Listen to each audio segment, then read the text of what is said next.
మంచిది. మరి 22వ వార్షిక సమావేశాలు ఈరోజు రేపు ఏర్పాటు చేయబడ్డాయి. దైవజనులు ఉదయకాలం నుంచి ఒక భారము కలిగి సంఘాన్ని దేవుని సంఘం విషయంలో వారు కలిగి ఉండవలసినటువంటి ఆధ్యాత్మికమైన దృక్పథం సంఘం నేర్చుకోవాలని తాపత్రయపడే దైవజనులుగా నేను గుర్తించాను. అదే తాపత్రయం నాలో కూడా ఉంటుంది కనుక ఒకవేళ మా హృదయాలు కలిసి ఉన్నాయి. మరి ఇలాంటి దేవుని సంఘమును ప్రభు రాకడ కొరకు సిద్ధపరిచే సేవకుల చేతుల్లో మనం ఉండడం అది మనకు ధన్యత. మనం ఏదో ఒక సముద్రంలో చేప పిల్లలాగా మనం లేము.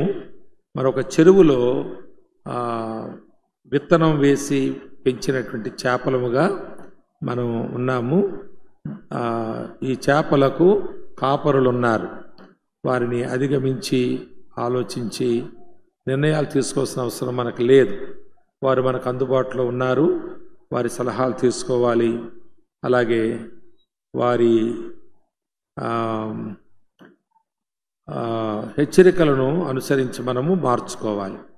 దేవుని వాక్యమును మనము నేర్చుకోవాలి, తర్వాత మార్చుకోవాలి.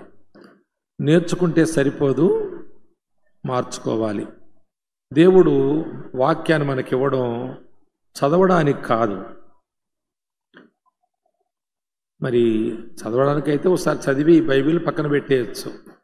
కానీ ఇన్ని సంవత్సరాల తరబడి మళ్ళీ చదివిందే మనం చదువుతూ ఉన్నాం కనుక దేవుడు మనకిచ్చింది వాక్యం చదవడానికి కాదు, బైబిల్ ఇచ్చింది నడవడానికి. కానీ ఎందుకు చదవాలి దీన్ని? మనం చదవమని ఉంది కదా వాక్యములు, ఎందుకు చదవాలి అంటే ఎలా నడవాలో తెలుసుకోవడానికి. ఎలా నడవాలో తెలుసుకోవడానికి కాకుండా మరి ఎందుకైనా బైబిల్ చదవనక్కర్లేదు. ఇంకా మనం వాళ్ళ స్టోరీలు వీళ్ళ స్టోరీలు తెలుసుకోవడానికి బైబిల్ ఇది కథల పుస్తకం కాదు. కనుక బైబిలు మనము ఎలా నడుచుకోవాలో తెలుసుకోవాలని చదివితే పరిశుద్ధాత్ముడు మనకు ఆ సంగతులు తెలియచేస్తాడు. 22 సంవత్సరాల మరి మందిరపు వయస్సు, దానికి ఒక వేడుక. మరి మనం ఎంతకాలమైంది రక్షించబడి మన గురించి చేయదగిన వేడుక ఏదైనా ఉందా మన అభివృద్ధిని గురించి? అది ఆలోచించాలి మనం. కనుక దేవుని యొక్క మనం ఏ పుస్తకమన్నా చదవండి, బయట గ్రంథాలు ఎన్నన్నా చదవండి, అందులో ఏముందో మనకు అర్థమవుద్ది. కానీ బైబిల్ చదివితే మనలో ఏముందో అర్థమవుద్ది. అది తేడా. అందుకే బైబిల్ చదవాలి. మనం అనుదినము చదవాలి. ఏదో క్యాలెండర్లో వాక్యం వేస్తే ఒక వాక్యం చదివేసి డ్యూటీకి వెళ్ళిపోవడం కాదు, పరిగెట్టుకు వెళ్ళిపోవడం కాదు.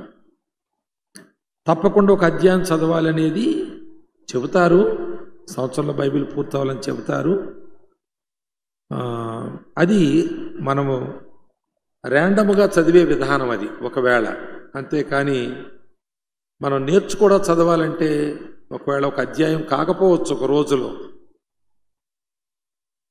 ఒక అధ్యాయమే ఒక వారం రోజులు చదవలసి రావచ్చు. మనకి చదవాలి తప్పకుండా. ఎందుకంటే దాని సారాంశం మనకు తెలియాలి కనుక బైబిల్ని మనం ర్యాండమ్గా చదివేసి పూర్తి చేశానని సంతోషించడం కాదు. అది చదవడం వల్ల నాలో ఏం జరిగిందని మనం పరీక్షించుకోవాలి. మంచిది. ఈ రాత్రి కొరకు ఒక మాట, దేవుని సంఘమును గురించి ఒక మాట చెప్పాలని హెబ్రీయులకు రాసిన పత్రిక 12వ అధ్యాయం మొదటి 2 వచనాలు నేను చదువుతాను. ఈ పద్ధతి కూడా కొంచెం బాగుందేమో, మీరు కూడా అనేటట్లుగా నేను చదివితే లేక మీతో అనిపిస్తే కూడా బాగుంటుందేమో చూడండి. అలాగూ నేను చదివితే మీరు కూడా చెప్పండి నా వెనక. హెబ్రీయులకు రాసిన పత్రిక 12వ అధ్యాయము మొదటి 2 వచనాలు. ఇంత గొప్ప సాక్షి సమూహము మేఘము వలె మనలను ఆవరించి ఉన్నందున మనము కూడా ప్రతి భారమును సులువుగా చిక్కులు పెట్టు పాపమును విడిచిపెట్టి విశ్వాసమునకు కర్తయు దానిని కొనసాగించువాడునైన యేసు వైపు చూచుచు మన ఎదుట ఉంచబడిన పందెములో ఓపికతో పరిగెత్తుదము. ప్రార్థన చేసుకుందాం. పరమ తండ్రి, స్తోత్రారుడైన ప్రభువా, మీకు వందనాలు చెల్లిస్తున్నాం. మాకు అనుగ్రహించిన ఈ సాయంకాలపు సమయాన్ని బట్టి స్తోత్రములు. 22 సంవత్సరాల క్రితము అనేక ఆటుపోట్లకు గురి అయిన ఈ మందిర ప్రారంభపు సంగతులను జ్ఞాపకం చేసుకుంటూ దీన్ని మీరు నిలబెట్టి ఉన్నందుకు ఈరోజు మిమ్మల్ని స్తుతిస్తూ ఉన్నాం. ప్రభువా, నీవు మహోన్నతమైన స్థలముల్లో ఉన్నావు, కానీ దీనులను లక్ష్య పెడుతున్నావు. మీకు వందనాలయ్యా. కలిసి మీ నామను స్తుతిస్తూ మేము ధ్యానం చేస్తున్న వాక్యాలు మమ్ములను సంఘ సంబంధులుగా స్థిరపరచున్నట్లు మేము కోరుకొని ఈ 22వ వార్షిక కూడికలో ఈ సంఘమునకు శుభమని చెప్పి ప్రభువైన యేసుక్రీస్తు నామములో ప్రార్థించున్నాము తండ్రి, ఆమేన్. ప్రియులారా, మరి ఇక్కడ ఒక మాట దేవుని సంఘమును సూచించే మాటగా ఈ అధ్యాయం ప్రారంభించబడింది. ఇంత గొప్ప సాక్షి సమూహము. దేవుని సంఘం అనగా సాక్షి సమూహము. ఆ మాట గుర్తుపెట్టుకోండి చాలు. దేవుని సంఘము అనగా సాక్షి సమూహము. యేసుక్రీస్తు ప్రభువు ఈ లోకములో తాను వచ్చిన కారణము ఆయన పాపులను రక్షించుటకు. ఆ కారణమును బట్టి వచ్చిన ప్రభువు ఆయన సిలువ వేయబడి సమాధి చేయబడి పునరుద్ధానుడై ఆయన తిరిగి లేచి తన శిష్యులు కలిసి ఆయన చెప్పిన చివరి మాటలు ఏంటంటే లూకా సువార్తలు 24లో నేను చదువుతాను. ఆ మాటలు చూడండి. 46వ వచనం నుండి, క్రీస్తు శ్రమపడి 3వ దినమున మృతులలో నుండి లేచుననియు. లూకా సువార్త 24:46. 47లో యెరూషలేము మొదలుకొని సమస్త జనములలో ఆయన పేరట మారు మనస్సును పాప క్షమాపణయు ప్రకటింపబడుననియు వ్రాయబడి ఉన్నది. ఈ సంగతులకు ఏసే సాక్షనుందా? మీరే సాక్షులు అని ఉంది. కనుక దేవుని సంఘం అనగా సాక్షి సమూహం. ఇక్కడ నేను I want to make a statement, అంటే దేవుని వాక్యంలో నుండి ఓ మాట చెప్పాలనుకుంటున్నాను. అదేమంటే, మనకు తెలిసిన ఒక వచనం తిమోతికి రాసిన మొదటి పత్రికలో 1వ అధ్యాయంలో 15వ వచనంలో ఉంది. మనకు అది బై హార్ట్ వస్తుంది. పాపులను రక్షించుటకు క్రీస్తు యేసు లోకమునకు వచ్చెను అనుమాట, అను వాక్యము అది నమ్మదగినదియు పూర్ణాంగీకారమునకు యోగ్యమై ఉన్నది అనేది వాక్యం. నేను ఆ మాటను మన సందర్భానుసారం ఇలా చెబుతాను. పాపులను రక్షించుటకు క్రీస్తు యేసు లోకమునకు వచ్చెను. పాపులను రక్షణలోకి నడిపించుటకు క్రీస్తు యేసు మనలను లోకములో ఉంచెను. ఈ మాటలు మీరు రాసుకోవాలి, నోట్ చేసుకోవాలి, మనసులో వాటిని ముద్రించుకోవాలి. పాపులను రక్షించుటకు క్రీస్తు యేసు లోకమునకు వచ్చెను. పాపులను రక్షణ నడిపించుటకు క్రీస్తు యేసు తాను రక్షించిన మనలను ఈ లోకములో ఉంచెను. మనం ఎందుకున్నాం ఈ లోకములో? చాలా సింపుల్గా చెప్పాలి. మనం ఎందుకున్నాం ఈ లోకంలో? సాక్షులముగా ఉండటకు, పాపులను రక్షణలోనికి నడిపించడానికి. ఇప్పుడు మీకు ఒక మాట చెప్తాను. ఎవరైనా బాప్తిసం తీసుకోవడానికి వచ్చారనుకోండి,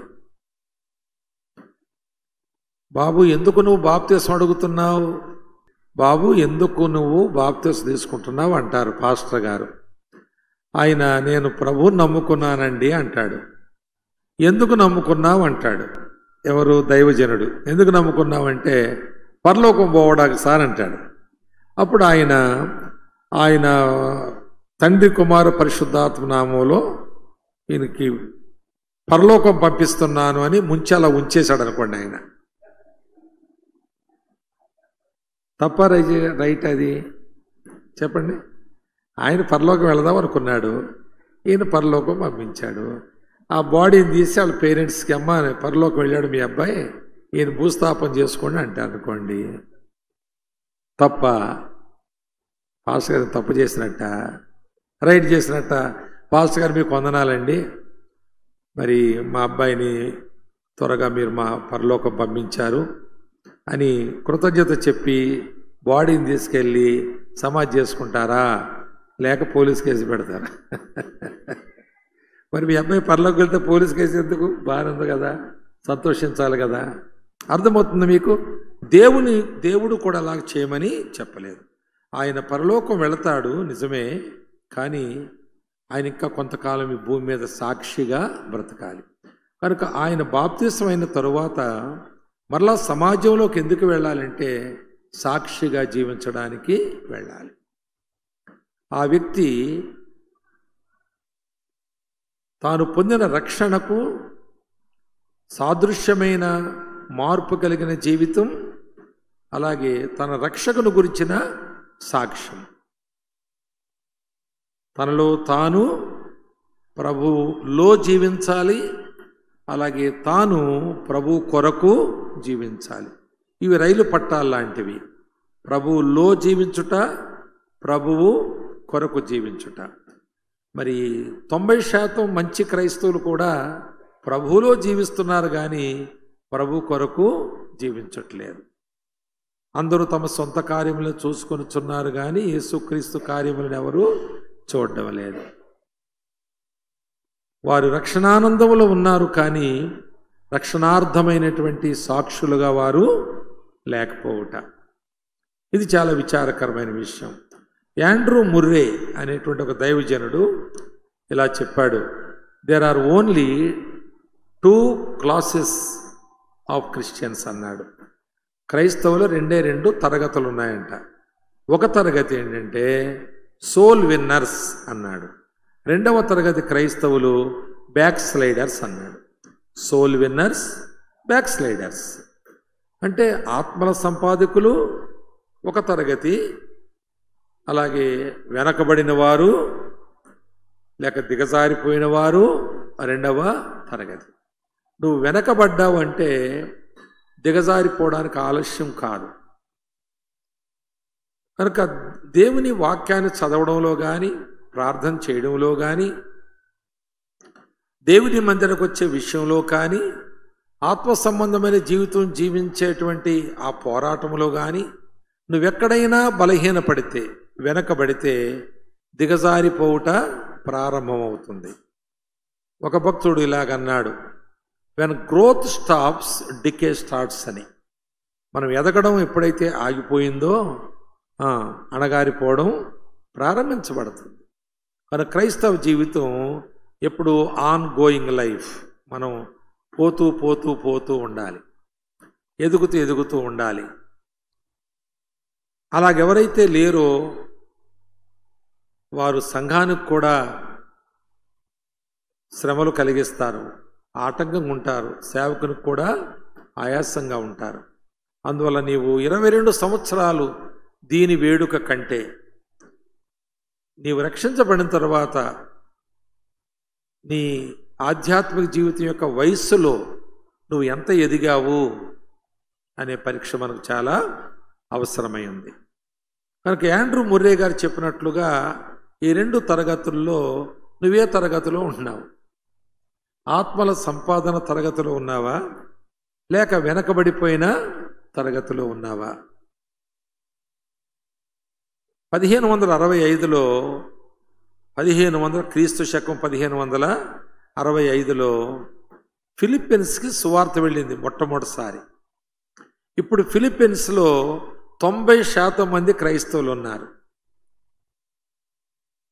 1565లో ఈ మీరు నోట్ చేసుకోండి, లేక గుర్తుపెట్టుకోండి. 1770వ సంవత్సరంలో 1% క్రైస్తవులు ఉన్న చైనా దేశానికి సువార్త వెళ్ళింది. ఇప్పుడు 5.4% క్రైస్తవులు చైనాలో ఉన్నారు. ఎంత ఉన్నారు? ఇది అఫీషియల్ స్టాటిస్టిక్స్ ఇవి. వాళ్ళు చెప్పిందా, స్టాటిస్టికల్గా చెప్పిన రికార్డ్స్ ఇవి. 5.4% ఉన్నారని చెప్పారు. 1818లో సౌత్ కొరియాకు సువార్త వెళ్ళింది. అప్పటికక్కడ ఎవరు క్రైస్తవులు లేరు. ఇప్పుడు 29% క్రైస్తవులు ఉన్నారు. సౌత్ కొరియాలో 29% క్రైస్తవులు ఉన్నారు. ఇలా మనం స్టాటిస్టికల్గా ఎన్నో చూడొచ్చు మనం. నేను కొన్ని మాత్రమే మీకు జ్ఞాపకం చేస్తాను, నాకు జ్ఞాపకం ఉన్నంత వరకు. అయితే ఒక చెంపపెట్టు మాట మనందరినీ చెంప మీద కొట్టినట్టుగా మాట చెప్తాను. చెప్పొచ్చా? కొట్టను కానీ చెప్తాను మాట. మీరే కొట్టుకోవాలి, మనమే కొట్టుకోవాలి. అదేమంటే క్రీస్తు శకం 52వ సంవత్సరం, 1565 కాదు, 1770 కాదు, 1818 కాదు, వట్టి 52వ సంవత్సరంలో మన దేశానికి సువార్త వచ్చింది.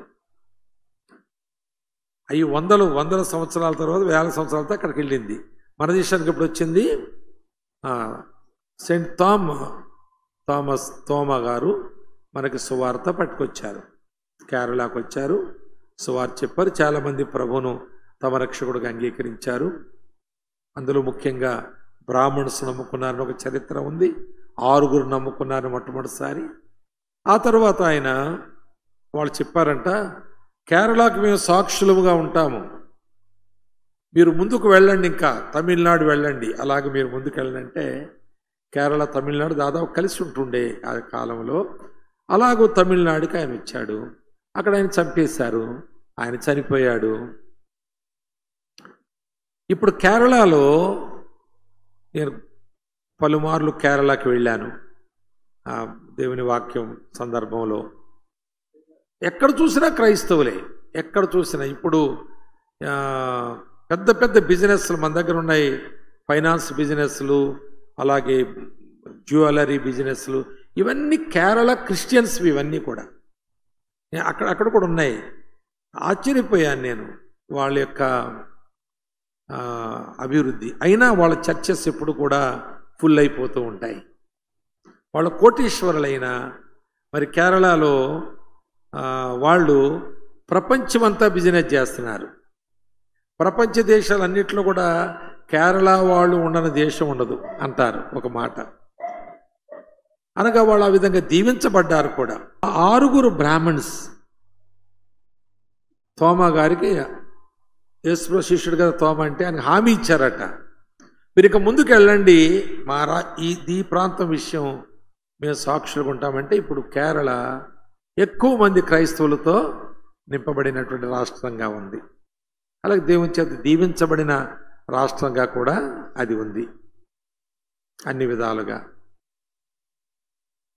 52వ సంవత్సరంలో వచ్చిన సువార్త ఈ దేశాన్ని ఎంతమందికి ఆ సువార్త వెళ్ళింది, ఎంతమంది రక్షించబడ్డారంటే ఇప్పుడు 3 అంటున్నారు, ఎప్పుడు 3 అంటారు. అది ఫ్లక్చువేట్ అవుతుంది కొన్నిసార్లు. సరే పోనీ, లెక్క పెట్టబడని క్రైస్తవులు కొందరు ఉన్నారు, కొన్ని 5-6% వేసుకుందాం మనం, పర్వాలేదు. 52లో సువార్త వస్తే అంతేనా ఉండడం అంటే, మన దేశంలో క్రైస్తవులలో సోల్ విన్నర్స్ ఎక్కువ ఉన్నారా, బ్యాక్ స్లైడర్స్ ఎక్కువ ఉన్నారా? ఆత్మల సంపాదకులు ఎక్కువ ఉన్నారా, వెనకబడ్డ వాళ్ళు ఎక్కువ ఉన్నారా? అమ్మా అంతేనా? ప్రతి సంఘములో ఈ విధంగా మనం లెక్కలు చూస్తే వెనకబడిన వారే ఎక్కువ కనిపిస్తున్నారు. ఇక్కడ ఒక మాట జ్ఞాపకం పెట్టుకోండి. దేవుని సంఘాన్ని విశ్వాసులు ఆత్మలతో నింపాలి, లేక సంఖ్యాపరంగా అభివృద్ధి చేయాలి.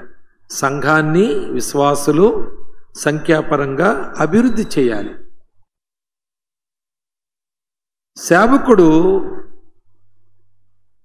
దేవుని సంఘాన్ని వాక్యముతో అభివృద్ధి చేయాలి. దేవుని సంఘాన్ని విశ్వాసులు సంఖ్యలో పెంచాలి. దేవుని సేవకుడు సంఘాన్ని వాక్యములో పెంచాలి. ఈ సమన్వయంతో మనం సాగాలి. ఒక మాట మీ జ్ఞాపకంలోకి తెస్తాను. పెళ్ళైన తరువాత పిల్లలు పుట్టకపోతే దేశాలన్నీ తిరుగుతారు. నిన్న ఒక ఆయనకు ఫోన్ చేశాను నేను, ఒంగోలు. మీ అమ్మాయి ఎలా ఉందని అడిగాను. అమ్మాయి ఇక్కడ మా దగ్గరే ఉంది అన్నాడు. ఎందుకు? హైదరాబాద్ చందానగర్లో ఉంటుంది అమ్మాయి. ఎందుకు అని అడిగాను. అడిగితే మా కోడలు మంచం మీద ఉంది, కొన్ని దినాలు మంచం మీదే ఉండాలట, లేవకూడదట, ఏ పని చేయకూడదు, బరువు మోయకూడదు, తినొచ్చా, తినిపించాలి కూడా కావచ్చు అన్నాడు ఆయన. ఎందుకు అన్నాను. అదే పిల్లలు పుట్టడం కొరకు ట్రీట్మెంట్ తీసుకుంటుందంట. పిల్లలు పుట్టడానికి గర్భవతిగా మంచం ఎక్కిందంటే అదొక మాట, కానీ పుట్టడం కొరకు ట్రీట్మెంట్లో మంచం ఎక్కే ట్రీట్మెంట్ ఒకటి ఉందట. అదేంటో అంటే ఏదో విధంగా పెళ్ళయింది, సంవత్సరం అయింది పుట్టలేదు, 2 సంవత్సరాలు పుట్టలేదు, ఏంటిది నా బ్రతుకు, నా వైవాహిక జీవితం, ఇదెంత అవమానం. మీకు పిల్లలందరంటే లేరని చెప్పడం కంటే ఆత్మహత్య చేసుకుని చచ్చిపోవడం మంచిది అనుకుంటారు కొంతమంది. అంత అవమానం ఫీల్ అవుతారు. నువ్వు రక్షించబడిన తర్వాత నువ్వు రక్షణలోకి నడిపించిన ఆత్మలు ఎవరైనా ఉన్నారా అని అడిగితే నీకు అవమానం అనిపిస్తలేదు, సిగ్గు అనిపిస్తలేదు. ఇది ఆదివారం రావడమే గగనం అయిపోతుంది. ఇంకా ఒక ఆత్మను నడిపించడం అనేది మా వల్ల ఎక్కడ ఉంది అన్నట్లుగా చూస్తున్నారు. కనుక ఆత్మల సంపాదన అనేది ఒక ఉదాసీనమైన రీతిలో మన చేత నిర్లక్ష్యం చేయబడుతుంది. 22వ సంవత్సరం అయిపోయాక మళ్ళీ 23వ సంవత్సరం వరకు మళ్ళీ సందడి ఏమి ఉండదా? ఉండకపోవచ్చు. కానీ మన ఆధ్యాత్మిక జీవితాల్లో ఒక ఫలముతో నింపబడాలి.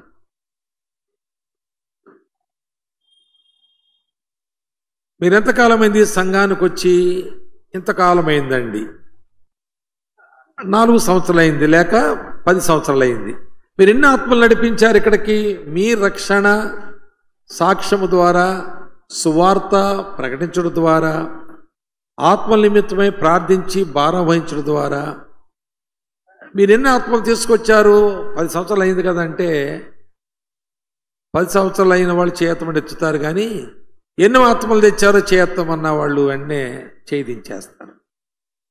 అది సిగ్గు అనిపించడం లేదా? పెళ్ళయ్యాక 2-3 సంవత్సరాలకు పిల్లలు పుట్టకపోతే తలకాయ కొట్టేసినట్టు ఉంటుంది.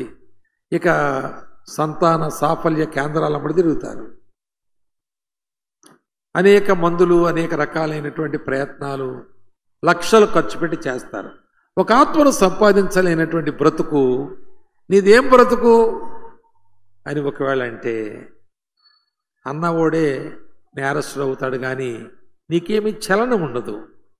అలాగే అయితే మీరు 23వ సంవత్సరం కూడా దీనికి ఒక పెళ్లి చేస్తారు, ఓ పండగ చేస్తారు, కానీ మీ జీవితాలు గొడ్డు గొర్రెల్లాగా ఉంటాయి. అంతే, గొడ్డు గొర్రెల్లాగా వచ్చి మందిరం పెళ్లి చేస్తున్నాం మనం, అంతే, ఉపయోగం లేదు.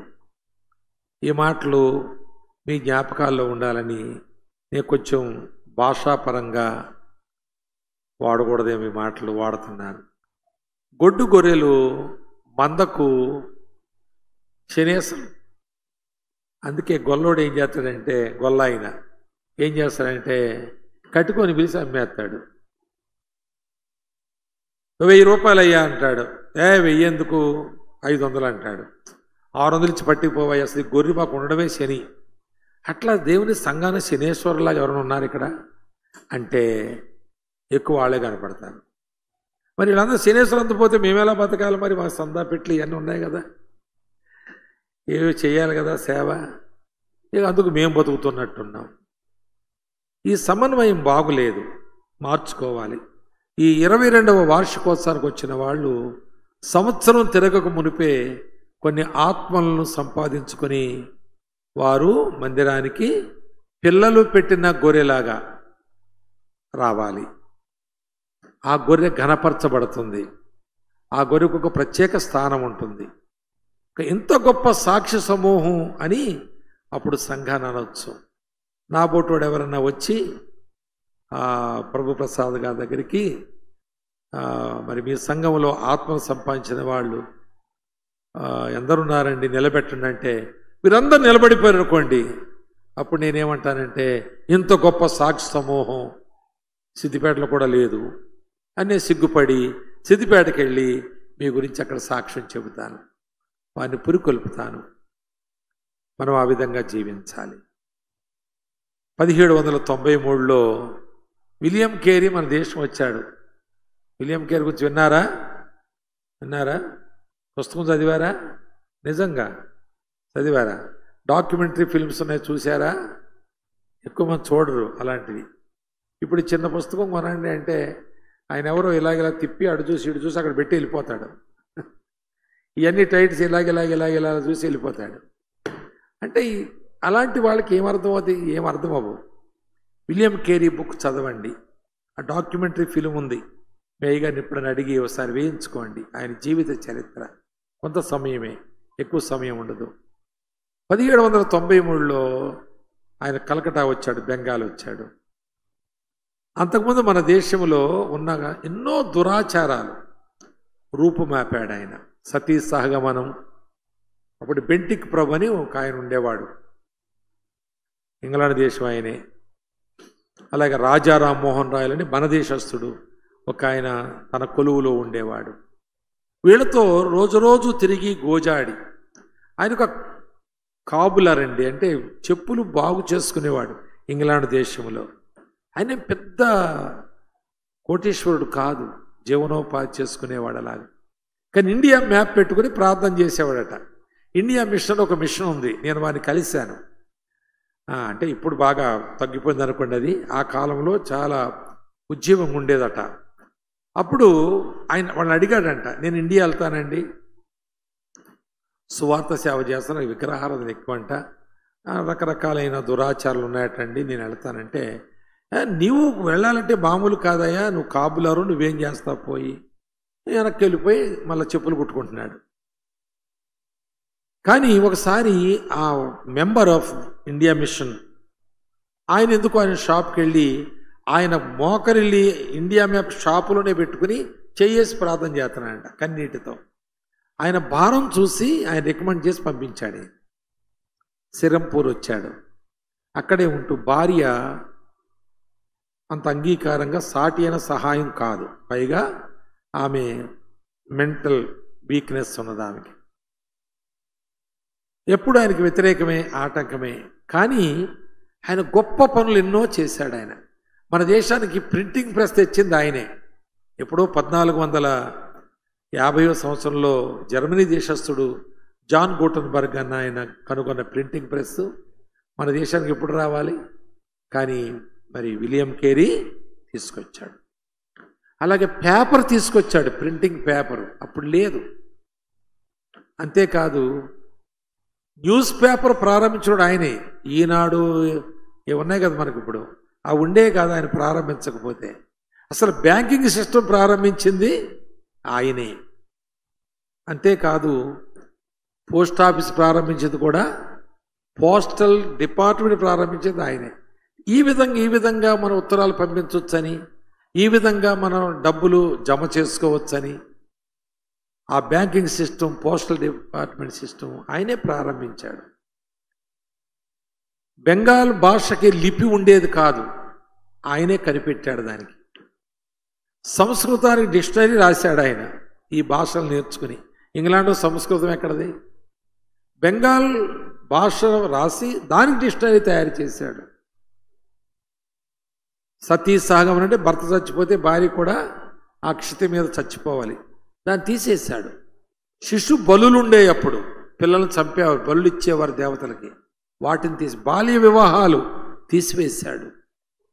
వితంతు వివాహాలను ఆయన ప్రోత్సహించాడు.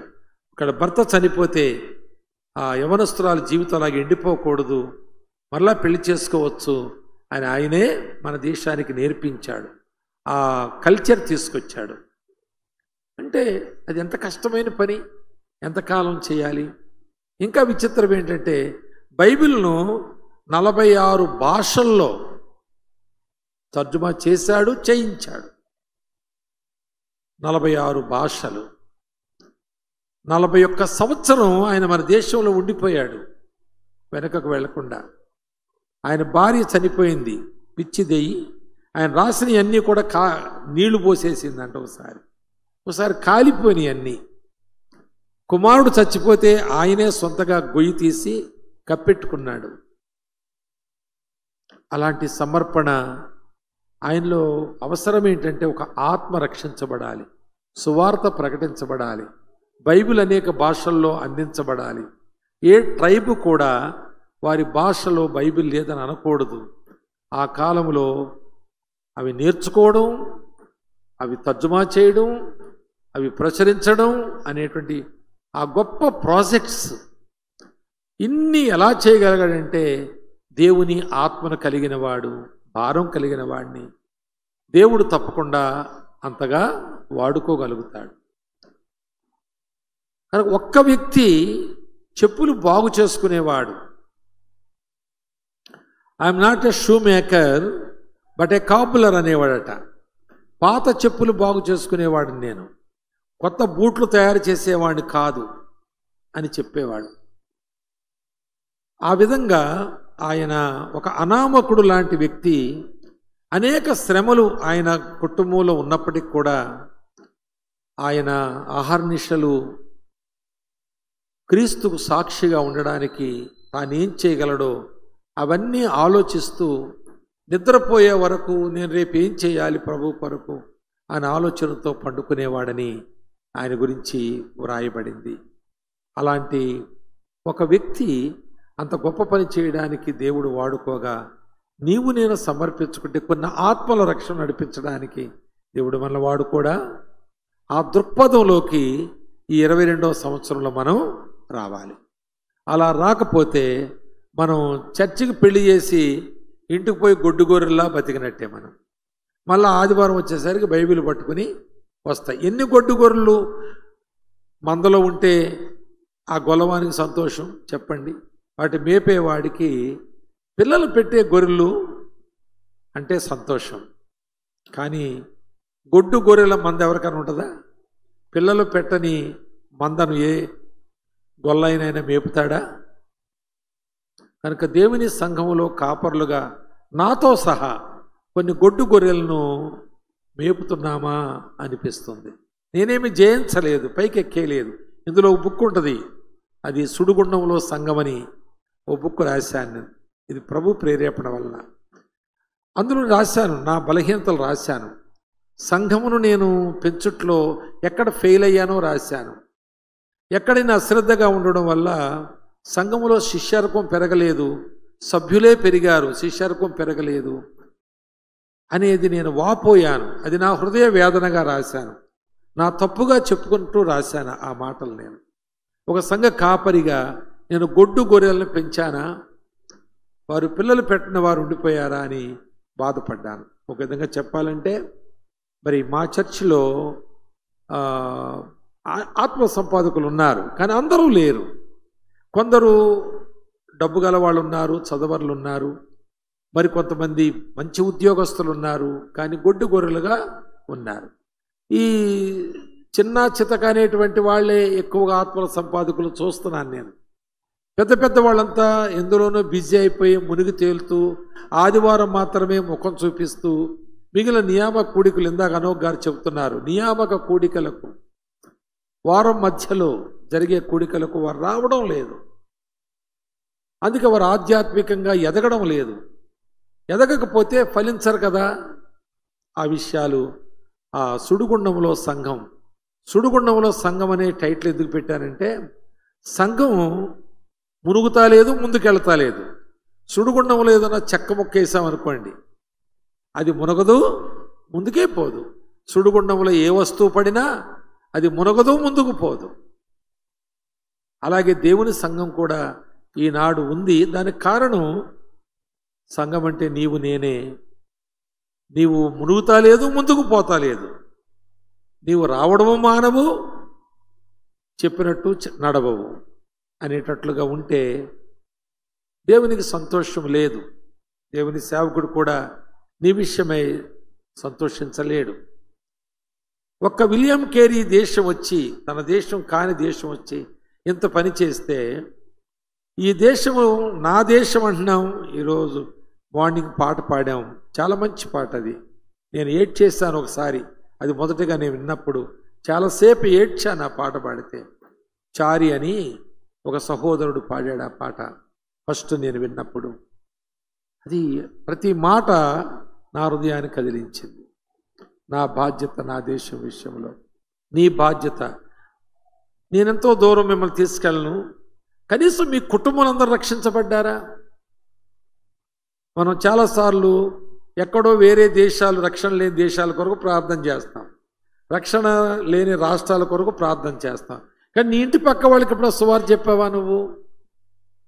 వాళ్ళ పండగలకు పిలిస్తే వెళ్తావు, పెళ్ళిళ్ళకి పిలిస్తే వెళతావు, నీ ఇంట్లో జరిగితే వాళ్ళని పిలుచుకుంటావు. వదినమ్మారా రండి, మీ అందరికి మా దగ్గర భోజనం అని పిలుచుకుంటావు. వాళ్ళతో చాలా చక్కగా కలిసిమెలిసి తిరుగుతావు. కానీ వాళ్ళకి ఎప్పుడైనా కూర్చుని భారముతో ప్రార్థనపూర్వకంగా వెళ్ళి సువార్త చెప్పావా? రక్షణ సువార్త అందించావా? ఎక్కడో ద్వారాల తెరువు ప్రభు అంటావు, నీ పక్కనే తెరుస్తున్న ద్వారానికి పోవు ఎప్పుడు కూడా నీవు. కనుక మనము ఒక తతంగపు క్రైస్తవ్యం, ఇది ఒక తతంగంలాగా జరిగిపోతూ ఉంది. ఫలభరితమైన క్రైస్తవ జీవితం మనం జీవించాలి. 52వ సంవత్సరం సువార్త వస్తే ఇప్పుడు 5% కూడా మన దేశంలో ఉన్నారని రికార్డెడ్గా లేదు. అది సిగ్గుచేటు, అది విచారకరమైన విషయం. కనుక ఈ రాత్రి యాండ్రూ ముర్రే గారు చెప్పినట్లుగా, ఆయన ఫాదర్ ఆఫ్ మిషనరీస్ అని, మరి ఆస్వాల్డ్ జే స్మిత్ అని ఆయన ఉంటారు, ఆయన తరువాత ఈయన్నే చెప్పుకుంటారు. అలాంటి గొప్ప దైవజనుడు ఆ మాట చెప్పారు. నీవు వెనకబడిపోతున్న క్రైస్తవ్యంలో ఉన్నావా? ఆత్మల సంపాదనలో ఉన్నావా? 23వ సంవత్సరం నీవు తెచ్చిన ఆత్మలతో ఇందులో ప్రవేశించి ప్రభువును ఆరాధించాలి. వట్టిగా చేతులు ఊపుకుంటా వచ్చి, ఒంటరిగా వచ్చి, 22వ సంవత్సరంలో ఒంటరిగా వచ్చావు, 23లో కూడా ఒంటరిగా వస్తే ఎవరిని సంతోషపెడతావు నువ్వు? ఎవరికి నువ్వు మాదిరిగా ఉంటావు?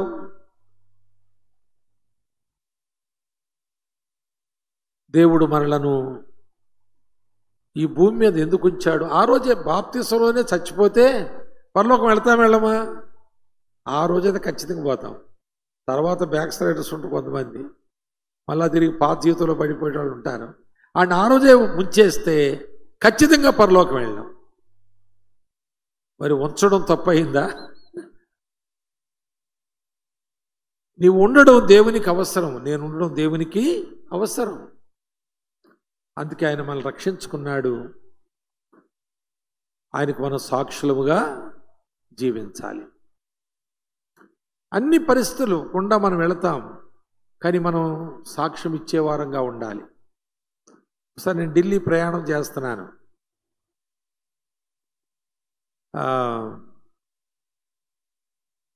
అప్పుడు ట్రైన్లో నాది లోయర్ బెర్త్, మిడిల్ బెర్త్ ఉంది, అది 3rd క్లాస్ కదా, పై బెర్త్ ఒకటి ఉంది. అయితే బాగా వేడి ఉంది, మామూలు కంపార్ట్మెంట్, ఏసీ కాదు, మామూలు కంపార్ట్మెంట్. అది ఎప్పుడో చాలా కాలం క్రితం.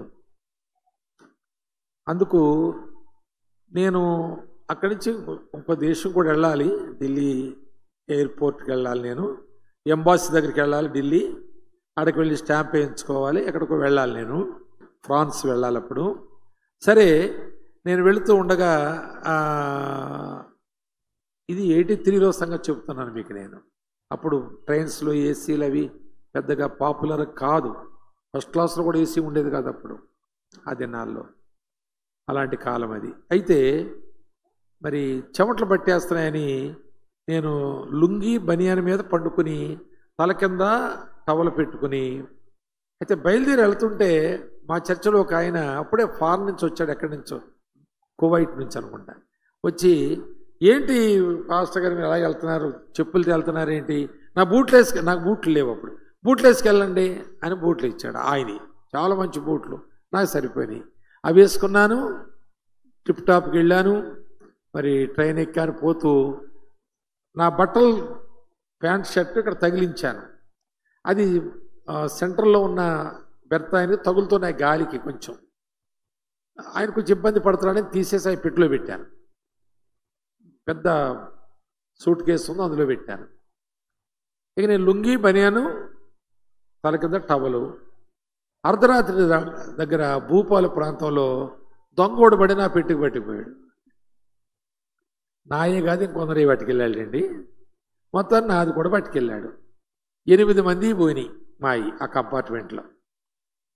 మొత్తానికి టార్స్ ఏదో స్టేషన్లో ఆపారు. మమ్మల్ని అడిగారు ఏమేం పోయినాయి చెప్పమన్నారు. అందరూ చెప్తున్నారు ఏమేం పోయినాయో. నేనన్నాను ఆ రాసుకునే ఆయన్ని, ఏమేం పోయినాయో చెప్పడం కష్టమండి, ఉన్నాయి రాసుకోండి అన్న. లుంగి బనియాను ఇవి ఉన్నాయి. మరి అన్నీ పోయినాయి కదా, పాస్పోర్ట్ పోయింది, ఇన్విటేషన్ లెటర్ పోయింది, అన్నీ పోయినాయి. ఇక బట్టలు పోయినాయి, అన్నీ పోయినాయి. ఉన్నాయి రాసుకోండి అన్నాను. ఆయన ఎవరో 10,000 ఇచ్చాడు నాకు. అప్పట్లో కెమెరా లెన్స్ ఏదో రాసిచ్చి అక్కడ బాగా దొరుకుతాయని తీసుకురండి ఒకటి. నాకు 10 అయిపోయినాయి, అన్నీ పోయినాయి. ఇక్కడ ఉన్నాయి రాసుకోండి అంటే, అసలు మీరు నిజంగా పోనీయా అంటున్నాడు ఆ రాసుకుని ట్రైన్ సూపరింటెండెంట్. అప్పుడు నేను పక్కన ఒక ఆయన అన్నాడు, ఆయన ఎక్కువ పోనీ మా అందరికంటే అన్నాడు ఆయన. మరేంటి జోకులు వేస్తున్నాడు ఆయన అన్నాడు. అంటే నేను మీకు చెప్పే మాట ఏంటంటే, మనం రక్షించబడిన వాళ్ళల్లో రక్షణానందం ఉంటుంది. ఏదో పోగొట్టుకున్నాం కాబట్టి ఇంకెందుకు ఈ బతుకు అనిపించదు మనకి. మనం గురితో బ్రతుకుతున్నాం, సాక్షి కొరకు బ్రతుకుతున్నాం. మనం డబ్బు కోల్పోయినా, మన ఆస్తులు కోల్పోయినా, మన రక్షణ కోల్పోలేదు కదా. అందుకే పౌలు మంచి మాట అంటాడు, మీ సొంత భయముతోనూ వణుకుతోనూ మీ సొంత రక్షణను కొనసాగించుకోండి. ఫిలిప్పీ పత్రికలో 2:12 మాట అంటాడు, మీ సొంత రక్షణ అంటాడు. రక్షణ ఒకటే సొంతం ఎవరికైనా సరే. అలెగ్జాండర్ ప్రపంచాన్ని జయించాడు కదా, దోమ గుట్టి చచ్చిపోయాడు. ప్రపంచాన్ని జయించిన వాడు దోమ గుట్టి విషజ్వరం వచ్చింది, బాగుపడలేదు, చచ్చిపోయాడు. ఏం పట్టుకెళ్ళాడు? నా సొంతమని ఏమనగలడు? ఏమనలేక చేతులు బయటకు పెట్టి ఊరేగించండి అని అన్నాడట. కాబట్టి మానవ జాతికి దేవుడు ఏదిస్తాడో అదే శాశ్వతం. దేవుడు ఏమిచ్చాడు? రక్షణ ఇచ్చాడు. పాపులను రక్షించడం తప్ప క్రీస్తు లోకానికి మరో కారణంగా రాలేదు. అదే పని మీద వచ్చాడు. దేవుడు లోకముని ఎంతో ప్రేమించి రక్షించగోరి తన అద్వితీయ కుమారునిగా పుట్టిన వాని యందు విశ్వాసముంచు ప్రతివాడును నశింపక నిత్యజీవం పొందినట్లు ఆయనను, అనగా ప్రభువైన యేసుక్రీస్తును అద్వితీయ కుమారుడు, అద్వితీయ కుమారుడు, ఏకైక కుమారుడు, ఒక్కడైన కుమారుడు క్రీస్తు యేసును మనకిచ్చాడు. కనుక ఈ రక్షణ అది శాశ్వతమైంది. ఏది పోయినా అంతా పోయింది అనుకోకూడదు మనం. అంతా పోయాక కూడా మనం మిగిలేది ఒకటి ఉంది. ఏంటది? రక్షణ. సరే, మొత్తానికి ఆ గందరగోళంలో ఒక ఆయన దగ్గరికి వచ్చాడు. నన్ను తెలిసిన ఆయన వచ్చాడు, బెంగళూరు, క్రిస్టఫర్ మోహన్ ఆయన పేరు. ఆయన వచ్చి, what happened brother, what happened, what is this, what is that అంటే చెప్పాను. అయ్యో అట్లా అని గబగబా వెనక్కి వెళ్ళి ఆయన పెట్టిలోంచి ఓ ప్యాంటును ఓ టీషర్ట్ తెచ్చి ఇచ్చాడు. నాకు అవి లేవు కదా మరి నాకేమి. ఓ ప్యాంట్ టీషర్ట్ తెచ్చి ఇచ్చాడు. ఇంకా లుంగితో బనియాన్తో ఢిల్లీలో ఏమి దిగుతారు వేసుకోండి అన్నాడు. ఆయన నాకు ఇక్కడికి ఉంటాడు. ఇప్పుడు ప్యాంట్ ఎంత ఉందంటే షార్ట్ లాగా ఉంది, టీ షర్ట్ ఎలాగ ఉందంటే బ్లౌజ్ లాగా ఉంది, లేడీస్ బ్లౌజ్ చేస్తుంటుంది అలాగుంది. అవి పెట్టుకుని ఢిల్లీలో దిగాను. మరి ఈ క్రిస్టఫర్ మోహన్ గారు కూడా ఆయన ఫ్రెండ్ రాడ్రిక్ రాక్స్ అని ఒక ఆయన వచ్చారు. అదే ట్యాక్సీలు ఇద్దరు వెళ్ళాం. ఎంబాసీకి వెళ్ళిన తర్వాత కొంచెం నా అన్నీ చెప్పండి వెళ్ళి, నేను ఇలాగేం వెళ్తానులే అంటే ఆయన మంచి ఇంగ్లీషు మంచి చాలాసార్లు ఆయా దేశాలు తిరిగినోడు ఆయన. వెళ్ళి సరే బ్రదర్ అని రిపోర్ట్ చేయడానికి వెళ్ళాడు. నేను ఈ ట్యాక్సీ డ్రైవర్తో కూర్చొని సువార్త చెప్తున్నాను ఆయనకి. ఆయన బాధలన్నీ నాకు చెప్తున్నాడు. ఒకటే కూతురు అయితే పెళ్లి చేస్తే ఆడు మొత్తం అన్ని బంగారం అంతా అన్నీ పట్టుకుని అర్ధరాత్రి లేచిపోయాడు. ఏమయ్యాడో తెలియదు. ఆ సిగ్గు భరించలేక ఆ ఇల్లు అమ్మేసుకుని వచ్చి ఢిల్లీలో ట్యాక్సీ నడుపుకున్నాడంట. సర్దార్జీ ఆయన, సిక్కులు ఆయన. మొత్తానికి ఇదంతా స్టోరీ చెప్పాడు. అప్పుడు నేను ప్రభుని గురించి చెప్పాను. పెద్ద ఆయనకు అర్థమయ్యే లాంగ్వేజ్లో నేను చెప్పలేకపోయాను, కానీ మొత్తానికి ఎలాగైతే ప్రజెంట్ చేశాను. ఆయన సువార్త విన్నాడు, బాగానే విన్నాడు. వినన్నాడు, నేను ఇప్పుడు నమ్మలేను, కానీ ఇప్పుడు దేవుడు ఉన్నాడని నమ్మితే యేసుని నమ్ముకుంటానులే అన్నట్టుగా అన్నాడు. ఇంతలో ఆయన వస్తున్నాడు. క్రిస్టఫర్ మోహన్ ఆఫీసులోంచి ఎంబాసీ నుంచి వస్తుంటే నేను వెళదాం రండి ఆయన వస్తాడని చెప్పేసి ట్యాక్సీ దగ్గరికి వెళ్ళిపోవడానికి. వెళ్ళిపోతుండగా ఆయనకు అనుమానం వచ్చింది, అసలు నేనే దేశస్తుడని. నేను పెద్ద ఇంగ్లీషు మాట్లాడలేకపోతున్నానా, ఆయన ఇంగ్లీష్ ఏం వస్తాలేండి, ఆ హిందీ బ్రోకెన్ లాంగ్వేజ్ అది ఏం మాట్లాడలేకపోతున్నాను, తెలుగు అర్థం అవుతుంది ఆయనకి. అసలు ఈడు ఎవడనుకున్నాడు ఆయన. పైగా నా వేషం ఎలాగుంది, ఇలాగుంది. టవల చేతిలో, కాలుకు బూట్లు నాయి కాదు కదా మరి, ఆయనకి ఏండవరి కాలుకు బూట్లు, కురస ప్యాంటు, ఇక్కడ వరకు ఉండేటువంటి బ్లౌజు, అదే టీషర్టు. ఏంటి ఈ వ్యక్తి ఏ ప్రాంతంలో ఇలాంటి డ్రెస్సులు వేస్తారు అసలు ఆయనకు అర్థం కాక అడిగాడు. నేను హైదరాబాద్ అని నేను చెప్పాను. నేను ఆయనకి హైదరాబాద్ ఎలా ఎదుర్కొంటానని ఆయన మళ్ళీ అడిగాడు. అప్పుడు నా స్టోరీ చెప్పాను. అప్పుడు ఆయన అన్నాడు, ఇప్పుడు యేసుప్రభువుని నమ్ముకుంటే శాంతి ఇస్తాడు, సమాధానం ఇస్తాడు అన్నాడు. నీకే అన్నీ పోయినాయి కదా, నీ బతికి ఎలాగైంది కదా అన్నట్టుగా విక్రింపగానే అన్నాడు ఆయన. అప్పుడు పరిశుద్ధాత్ముడు మనలో కార్యం చేస్తాడు కనుక నేను ఈ మాట చెప్పాను. సర్దార్జీ దేకో, వినండి, చూడండి. ఇప్పుడు నీ స్టోరీ చెప్పావు, పంజాబ్ విడిచిపెట్టి వచ్చేసేవాడికి తలెత్తుకోలేక. ఇదే నీకు జరిగి ఉంటే బండికి తలకాయ పెట్టి చచ్చేవాడు నువ్వు. కానీ నేను చావలేదు, నా స్టోరీ నీకు చెప్పలేదు. నేను నువ్వు బాగుపడాలని నీకు సువార్త చెప్పాను నేను.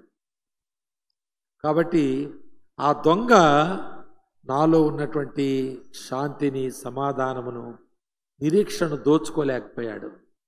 ఇదంతా రక్షణ ద్వారా కలుగుతుంది. నువ్వే అయితే అక్కడే బండి కింద పడి చచ్చేవాడు అంటే అర్థం చేసుకున్నాడు. అప్పుడు అన్నాడు, నిజమే, నేనైతే బతికేవాడిని కాదన్నాడు. అందుకే యేసుప్రభువుని నమ్ముకోమని చెప్పి వచ్చేసాం. మీకు అర్థమైందా విషయం?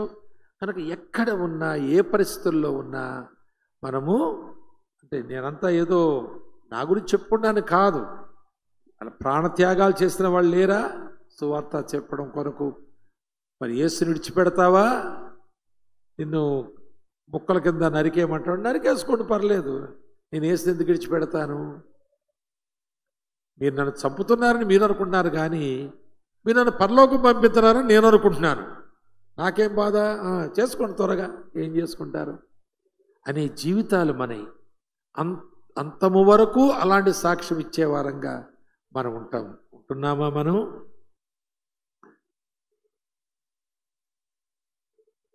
ఒక వెటర్నరీ డాక్టరు తన అసిస్టెంట్ని తీసుకుని రోడ్డు అమ్మట హాస్పిటల్కి వెళ్తున్నాడు. ఆయన మోటార్ బైక్ మీద వెళుతుంటే ఒక కుక్క గజ్జి పట్టి గోక్కుంటుందంట. నిన్న గోక్కుంటుందంట పాపం. అది ఆయన చూశాడు, వెళ్ళిపోయాడు. ఈరోజు గోక్కుంటుందంట. ఆయన చూడలేక ఆ అటెండర్ని దించేసి అసిస్టెంట్ని ఆ కుక్క మెడకేదనో పేక తాడేసి మన హాస్పిటల్ లాక్కురా అక్కడికి దగ్గరే, దానికి ఏదైనా చేద్దాం, చూడలేకపోతున్నాం దాని గోక్కునే బాధ.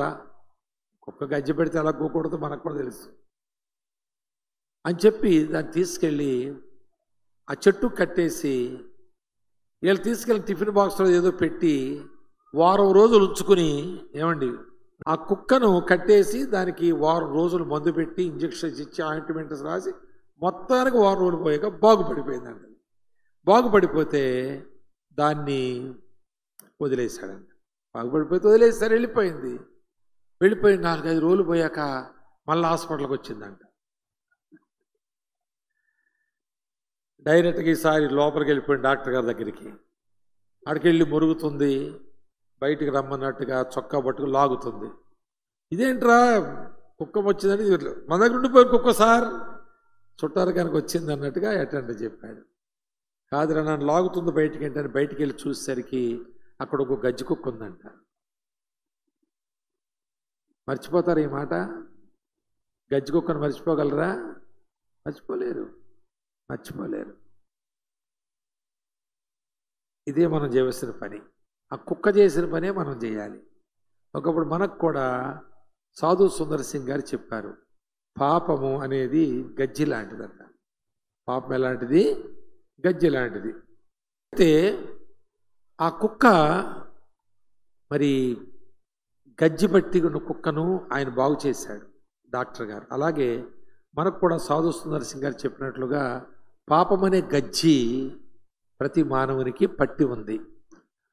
గజ్జి ఉన్నవాడు ఏదో లాగా గోక్కుంటుంటాడు, ఎలాగో లాగున. అది సిగ్గుకరంగా ఉండదు, కానీ ఆడి జేబులో చేయబెట్టి అయినా గోక్కుంటాడు ఏం ఎరగనట్టు. ఆ గోక్కుంటప్పుడు ఒక లడ్డు ఇచ్చామనుకోండి తినమని, అక్కడ పెట్టిన తర్వాత తింటానంటాడు. ఎందుకంటే గజ్జి చాలా హాయిగా ఉంటుంది. గోగితే అలా తేలిపోతున్నట్టు చాలా బాగా అనిపిస్తుందట గజ్జి గోగుతూ ఉంటే. అప్పుడు అంతకంటే బాగున్నది ఏది ఉండదట. కానీ గజ్జి గోకడం మందు కాదు, అసెప్టిక్ అవుతుంది, అక్కడ తీసేయాలంటారు దాన్ని. అలాంటి బ్రతుకు మనం బ్రతికాం. శ్రేష్టమైన దాన్ని తర్వాత ఈ పాపమును గోక్కుంటూ గాల్లో తేలిపోయాం. కానీ ఒక పుణ్యాత్ముడు మన కొరకు బలి అయి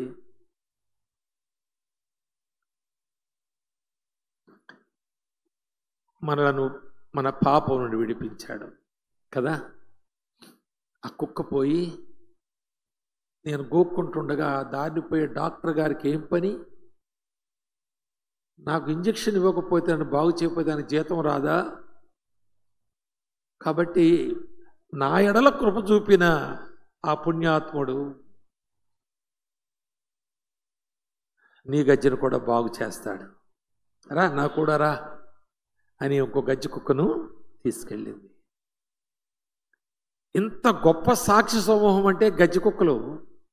గజ్జి వదిలిన కుక్కలని అర్థం.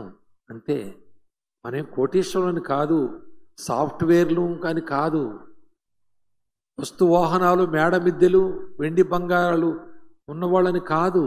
గజ్జి కుక్కలు బాగుపడి మరో గజ్జి కుక్కను నడిపించడం కుక్కలు. ఆ కుక్కలు మరో గజ్జి కుక్కను తీసుకొచ్చిన కుక్కలు. సాక్షి సమూహం, పరలోకాన్ని వ్యాపింపచేసేవారు. Is it making you any sense? ఈ మాట మీకు ఏమైనా చురకగా ఉందా? అర్థమవుతుందా? నిజమే కదా అనిపిస్తుందా? ఇక నుంచి నేను ఇంతకుముందులా బ్రతకను అనిపిస్తుందా? అనిపిస్తే ఎన్నో గజ్జి కుక్కలు ఉన్నాయి మన సమాజంలో. వారి దగ్గరికి వెళ్ళండి. నీ గజ్జిని బాగు చేసిన ఆ పుణ్యమూర్తిని పరిచయం చేయండి. 22వ వార్షికోత్సవంలో మీరు ఉండడం, మళ్ళీ 23లో మళ్ళా ఉండడం కాదు, 22లో ఉన్నవారు 23లో మరొకలా ఉండాలని దేవుడు ఆశిస్తున్నాడు. హడ్సన్ టైలర్ గారు చైనా దేశానికి వెళ్ళాడు. ఆయన డాక్టర్ హడ్సన్ టైలర్. ఇంగ్లాండ్ దేశంలో మంచి హాస్పిటల్ నెలకొల్పిన డాక్టర్. కానీ ఆత్మల భారంతో చైనా దేశం వెళ్ళాడు. 2 సంవత్సరాల సేవ తర్వాత China missions, India mission, China mission, Pakistan missions ఉండే ఇంతకుముందు. చైనా మిషన్ రిపోర్ట్ ఇవ్వడానికి వచ్చాడు. వారు ఒక సభ ఇలాంటిది ఏర్పాటు చేశారు. ఇలాంటి స్థలంలో ఆయన సాక్ష్యం ఇచ్చాడు. ఇచ్చి తండోపతండాలకు వచ్చేశారు. హడ్సన్ టైలర్ గారు ఏమి సాక్ష్యం ఇస్తాడు, ఆయన పెద్ద వైద్యుడు, అంతా వైండ్ ఆఫ్ చేసేసి ఇక్కడ అంతా వదులుకొని ఆడికి వెళ్ళిపోయి ఏంటి ఈయన భారం, ఏం చెప్తాడో విందామని అందరూ వచ్చేసారు. ఆ మిషన్ చైర్మన్ ఈయన చెప్పాడట, నేను మళ్ళీ తిరిగి వెళ్ళేటప్పుడు ఎవరన్నా ఒకరిని నాకు కూడా పంపిస్తే బాగుంటుంది. 2 years నేను ఒంటరి వాడుగా ఉన్నాను, ఇంకొకరు ఎవరైనా నాకు ప్రేయర్ పార్ట్నర్గా ఉంటే చాలు, నాతో ప్రయాణాలు చేయగలిగితే చాలు, పంపించమన్నాడు. అప్పుడు ఆయన ఆల్టర్ కాల్ ఇచ్చాడట. హడ్సన్ టైలర్ గారు వెళ్ళిపోతారు 3 monthsలో, ఆయన వెనక వెళ్ళిపోతారు. మళ్ళీ 3 months ఉండక వచ్చారు. మీలో ఎవరైనా వెళతారా ఆయన కూడా ఆయన అడిగారంట. 15 నిమిషాలు అడిగాడట. ఎవరూ లేవలేదు, ముందుకు రాలేదు. ముగించేద్దాం అనుకున్నప్పుడు ఒంటి కాలు ఆయన, ఒకటే కాలున్న ఆయన ఓ కర్ర పట్టుకుని కుంటుకుంటా వస్తున్నాడట. వచ్చి సార్ నేను వెళతానన్నాడట. ఆయన అన్నాడట, బాబు నువ్వు పనికిరావు, ఎందుకంటే అక్కడ చాలా జాగ్రత్తగా ఉండాలి, దొరికితే అందులో పడేస్తారు, ఊరేసేస్తారు, లేక అరెస్ట్ చేసి జైల్లో పడేస్తారు, లైఫ్ వేస్తారు. కాబట్టి నిన్ను వెంటనే గుర్తిస్తారు, నీకు కాళ్ళు ఒకటి లేదు కాబట్టి నువ్వు వేగంగా వెళ్ళలేవు, చురుకుగా ఉండలేవు, కాబట్టి నువ్వు పనికిరావంటే సరే సార్ అని నాకు తిరిగి వెళ్ళిపోయాడట. వెళ్ళిపోయి మళ్ళా ఏడో కూర్చున్నాడు. ముగించేశారు, అయిపోయింది. నెక్స్ట్ ఇంకొక టౌన్లో పెట్టారంట. మళ్ళీ హడ్సన్ టైలర్ గారు అక్కడ కూడా సాక్ష్యం ఇచ్చి మళ్ళీ ఇన్విటేషన్ ఇచ్చారంట, ఎవరన్నా వస్తారా, టికెట్ బుక్ చేసే ముందు మీరు కూడా చెప్తే మీకు కూడా షిప్లో ఒక బెర్త్ బుక్ చేస్తామని అన్నారు. మళ్ళీ 10-15 నిమిషాలు ఆయన ఆల్టర్ కాల్ ఇచ్చారు, ఇన్విటేషన్ ఇచ్చారు. ఆయన ఎవరు లేరు అక్కడ, ముందుకు వస్తలేదు. మరలా కుంటే ఆయన వస్తున్నాడట, అదే కర్ర పట్టుకుని మరలా వస్తున్నాడట. సార్ నేను వెళతానంట. చెప్పాం కదా బాబు నువ్వు పనికిరావు అని చెప్పాం కదా, మనం చెప్పాం కదా, మళ్ళీ వచ్చావు నువ్వు అన్నారట. ఆయన అన్నాడట, సార్ 2 కాళ్ళు ఉన్నవాళ్ళు ఎవరైనా వెళ్తారేమని చూసి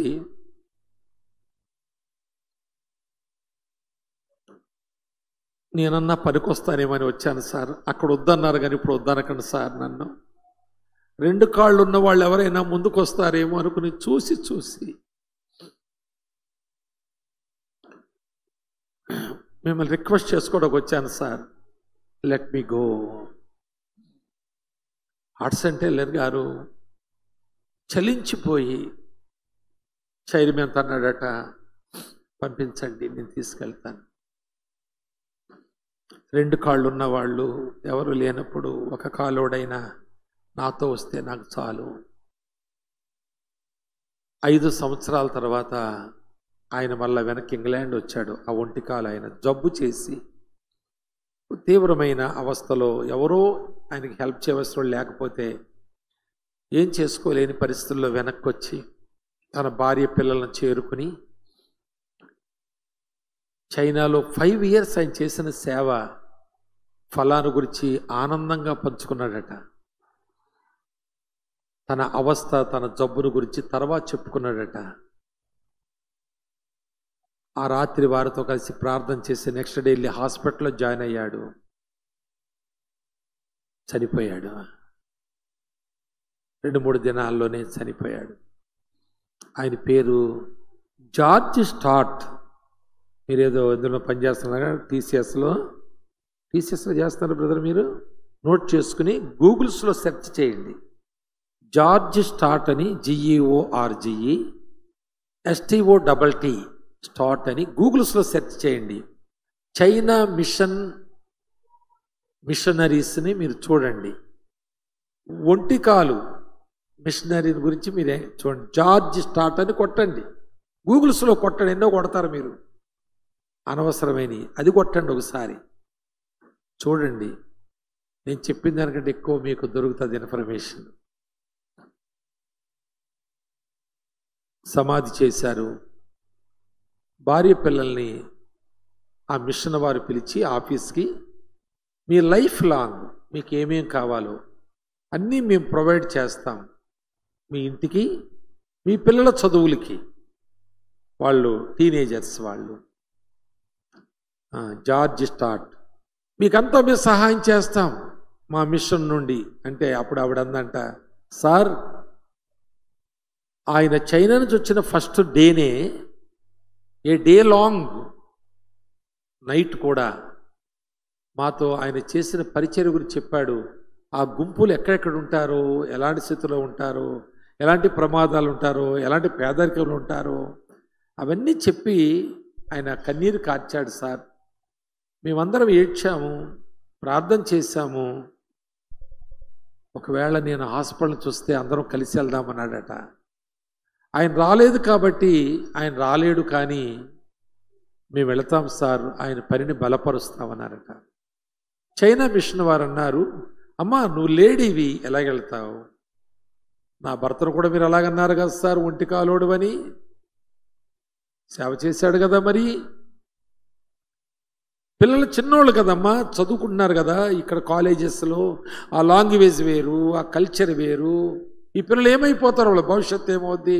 నా పిల్లల భవిష్యత్తు కాదు సార్, నా భర్త చేసిన సేవ భవిష్యత్తు ఏమవుద్ది అనేది మా బాధ అని చెప్పి ఒప్పించుకుని వాళ్ళందరూ చైనాకి వెళ్ళిపోయారు. అబ్రప్ట్గా వాళ్ళ ఎడ్యుకేషన్స్ అన్నీ కూడా క్లోజ్ చేసుకుని, అన్నీ వదులుకొని, ఇక్కడ ఉంటే అమ్ముకుని వెళ్ళిపోయారు వాళ్ళకి. ఇంకా ఎక్కువ స్టోరీస్ మీకు తెలుస్తాయి అందులో, మీరు చదవండి. మీరు ఆ గూగుల్ దాంట్లో సెర్చ్ చేయండి. ఒక్క బ్రతుకు, నీవు బ్రతికినా నేను బ్రతికినా ఒకే ఒక జీవితం. 73 సంవత్సరాలు నాకు ఇప్పుడు. నాకు ఆశ్చర్యం అవుద్ది, మా అమ్మ నాకు భోజనం పెట్టినప్పుడు అన్నం కింద గుడ్డు ఉండేది, అన్నం పైన గుడ్డు ఉండేది. మా బ్రదర్స్ అందరికీ ఒక గుడ్డే ఉండేది అన్నం పైన, నాకు లోపల ఒకటి ఉండేది. ఎందుకు ఇలా చేస్తుందని నాకు తెలిసిందంటే, ఒక డాక్టర్ గారు నా చిన్నప్పుడు నన్ను హాస్పిటల్ తీసుకెళ్తే నాకు గుండెలో వ్యాధి ఉంది, మ్యాక్సిమం 30 years బతుకుతాడు, అందుకంటే ఎక్కువ బతకడని చెప్పారంట. అందుకు మా అమ్మకి అధిక ప్రేమ, అందుకే అలా చూసింది నన్ను, ఇడలాగా చచ్చిపోతాడని. తను చివరికి చెప్పలేదు, ఓర్చుకోలేదు, కాబట్టి ప్రేమ చూపించింది అన్నాడు చిన్నప్పుడు. ఇప్పుడు నాకు 73. డాక్టర్ ఫెయిల్ అయ్యాడా, దేవుడు ఫెయిల్ అయ్యాడా? డాక్టర్లు ఫెయిల్ అవుతారు అప్పుడప్పుడు, మనమే దేవుడే పాస్ అవుతాడు. మన యెహోషువ గురించి చదువుతున్నాను, చివరి అధ్యాయం చదువుతున్నాను, 24వ అధ్యాయం. యెహోవా సేవకుడైన యెహోషువ 110 సంవత్సరములు బ్రతికి మరణించాడు ఆయన. అప్పటి వరకు దేవుని సేవకుడని ఆయన అనలేదు ఎవరు. ఇది ఆయన రాసింది కదా, బహుశా ఎజ్రా రాసి ఉండొచ్చు దాన్ని. ఆ చివరి యెహోషువ అని రాశాడు, కానీ చివరి 10 వచనాలు ఎజ్రా రాసి ఉండొచ్చు. అందులో ఎజ్రా యెహోషువని యెహోవా సేవకుడైన, అంతవరకు నూను కుమారుడు, మోషే పనివాడు ఇలాగ రాశారు. ఆయనే రాసుకున్నాడు అలాగా. 110 సంవత్సరాలు బతికాడు.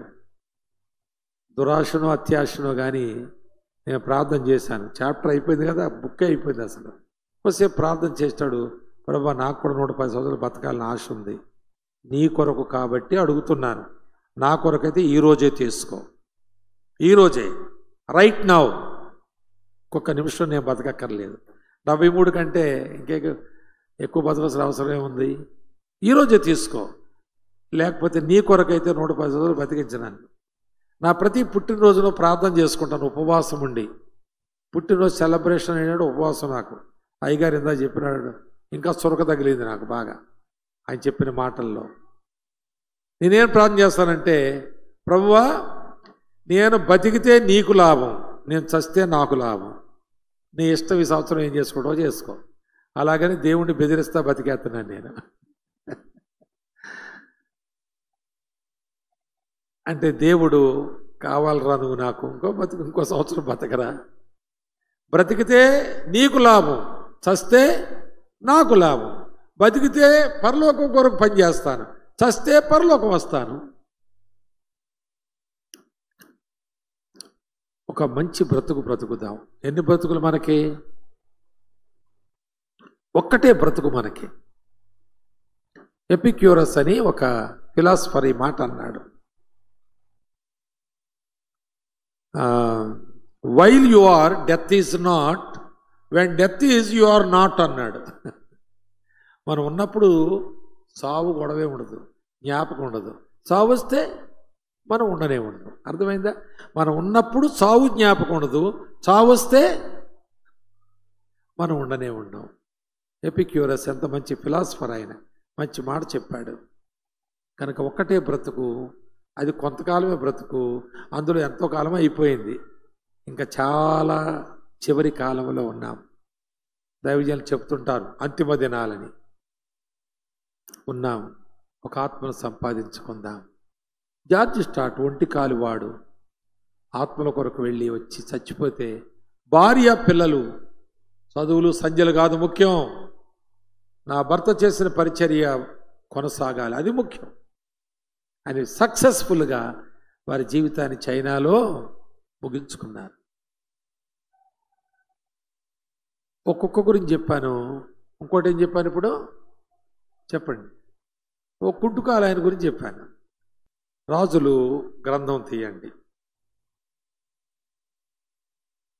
రాజులు గ్రంథం, ఏ గ్రంథం?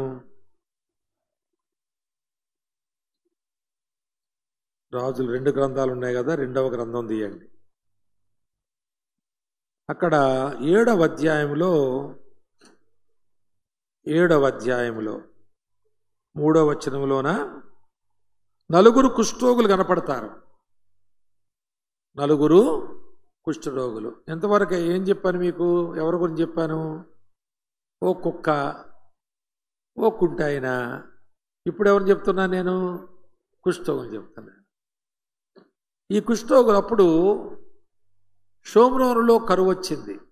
దానికి కారణం సిరియా రాజు అయిన బెన్హదదు తన సైన్యంతో షోమ్రోను ముట్టడించాడు.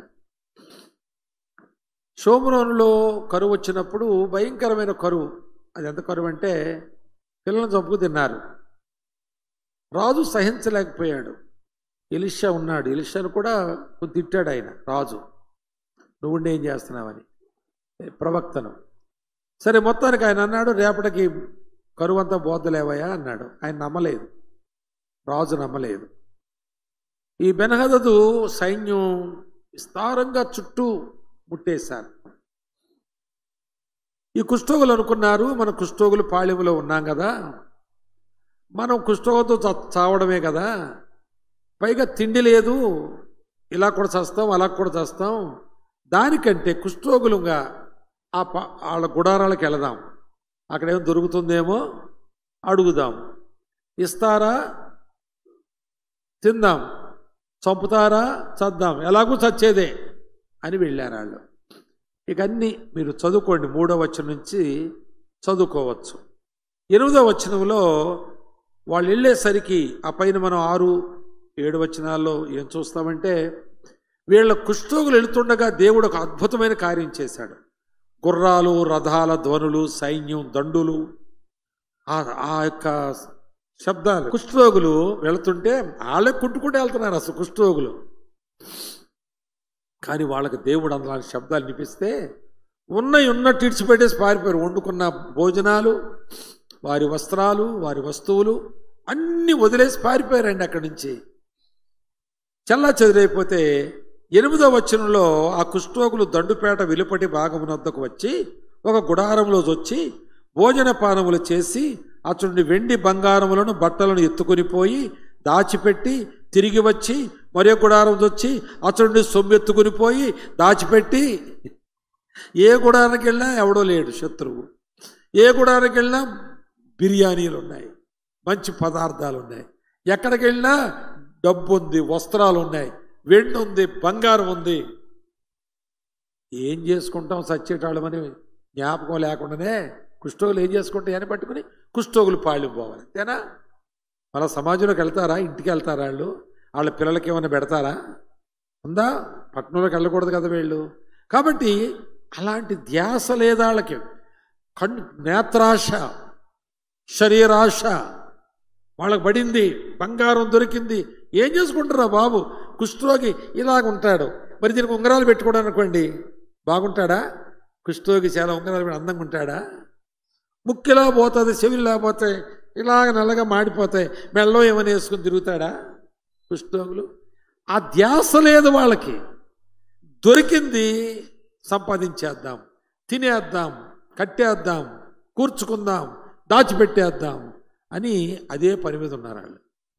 ఇంతలో వారికి ఒక ఆలోచన వచ్చిందని చూడు 9వ వచనం.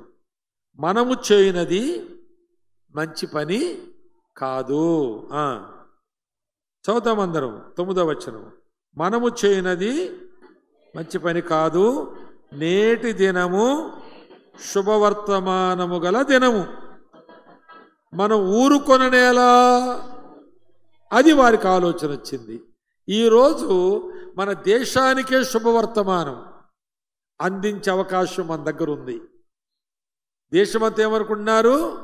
ఈ సిరియా రాజు బెన్హదదు సైన్యంతో వచ్చి చుట్టుముట్టాడు, మనలందరినీ చంపేసిపోతాడు, కరువుతో చచ్చిపోతున్నాం మనం, ఖడ్గంతో కూడా మనం చంపేస్తాడు అని దేశమంతా వణికిపోతూ బక్క చిక్కిపోయి వారు బెంబేలు పడిపోతున్నారు. ఆందోళనతో ఉన్న సమయంలో వీరంటున్నారు, ఇది మన దేశానికి శుభవర్తమాన దినము. మనం ఊరుకుంటే దేశమంతా నశించిపోతుంది. మనము ఏం చేసుకోం, వీటిని బంగారం మనం ఏం చేసుకుంటాం, ఈ డబ్బు కట్టలు ఏం చేసుకుంటాం, ఈ వస్త్రాలు ఏం చేసుకుంటాం, మనం ఎంతని తింటాం, మన దేశానికి ఈ వార్త అందిందాం. ఇది మంచి పని కాదు మనం చేసేది. ఈ రోజున క్రైస్తవులలో ఎక్కువ శాతం సంపాదించుకోవడం, సమకూర్చుకోవడం, తినడం, కట్టినాన్ని కట్టడం, పెట్టుకోవడం, మిగిలిన దాచి పెట్టుకోవడం. కుష్ఠరోగులకు ఒక ఆలోచన వచ్చింది, అది నీకు వస్తే చాలు. ఇక్కడ స్థలం కొన్నాను, అక్కడ స్థలం కొన్నాను, అక్కడ ఒక అపార్ట్మెంట్లో ఫ్లాట్ కొన్నాను, అక్కడ అది ఉంది, ఇక్కడ ఫిక్స్డ్ ఉంది, ఎఫ్డీలు, మాకేమీ తక్కువ లేదు అని చెప్పుకోవడానికి ఒక ఇల్లు కడితే బడాయిలు చూపించుకుంటారు విందులు చేసి. పైన చూడండి, కింద చూడండి. ఒకసారి అంటుంది, అంకుల్ మా బాత్రూమ్ చూసారా? గుంటూరులో ఆడ 3 చిన్న స్థలంలో 3 అంతస్తులు కట్టారు. సరే బాగుంది. టీకి పిలిచారు నన్ను, నేనేదో మీటింగ్ పోతే. టీ దాకా తీసుకొస్తారు అంకులు, మీరు అంతస్తుకి వెళ్ళండి, అక్కడి నుంచి అంతస్తుకి వెళ్ళండి. వెళ్ళాం, మొత్తానికి కాళ్ళు లాగి టీ పట్టుకొచ్చింది ఆడికి. అంకుల్ బాత్రూమ్ చూసారా అంది. బాత్రూమ్ చూడడం ఏంటి అని అనిపించింది నాకు. భర్త అన్నాడు, చూస్తారులే అండి, మరి బాత్రూమ్ చూసేది ఏముందంటే, ఏంటండి అంకుల్ చూపించాలి బాత్రూమ్. సరే మొత్తాన్ని డోర్ తీసింది, చూశాను. చూస్తే చెప్పండి అంకుల్ ఏం చూస్తున్నారు మీరండి? ఏం చూస్తున్నారు? నన్ను బాత్రూమ్ ఎక్కడేం దాచిపెట్టింది బాత్రూంలో?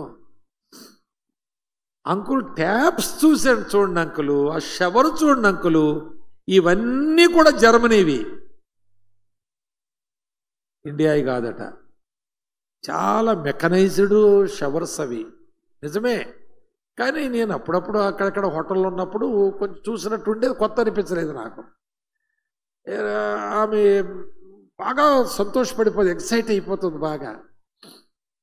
నేను అన్నాను, కొంచెం చదువైన కుటుంబమే కాబట్టి అన్నాను, సరేలే అమ్మా, జర్మనీ నుంచి ట్యాప్స్ వచ్చినాయి కానీ నీళ్లు మాత్రం గుంటూరు మున్సిపాలిటీయే కదా. నాకు చూపించింది ఆమె ఇలాంటి వాడికి. కనుక ఈ బడాయిలన్నీ మనకెందుకండి? ఈ బడాయిలు మనకెందుకు?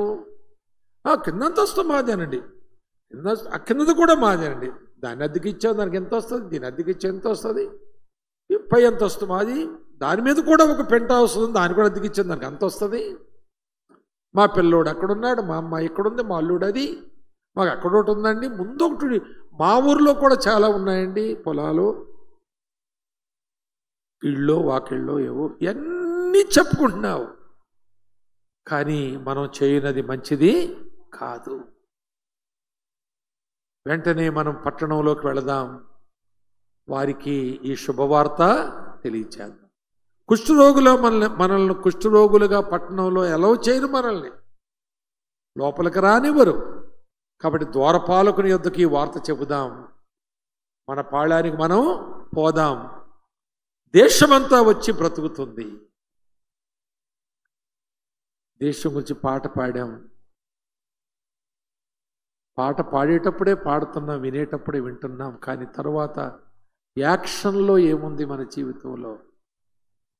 ఎంతోమంది నశించిపోయేవాళ్ళు మన దేశంలో, మన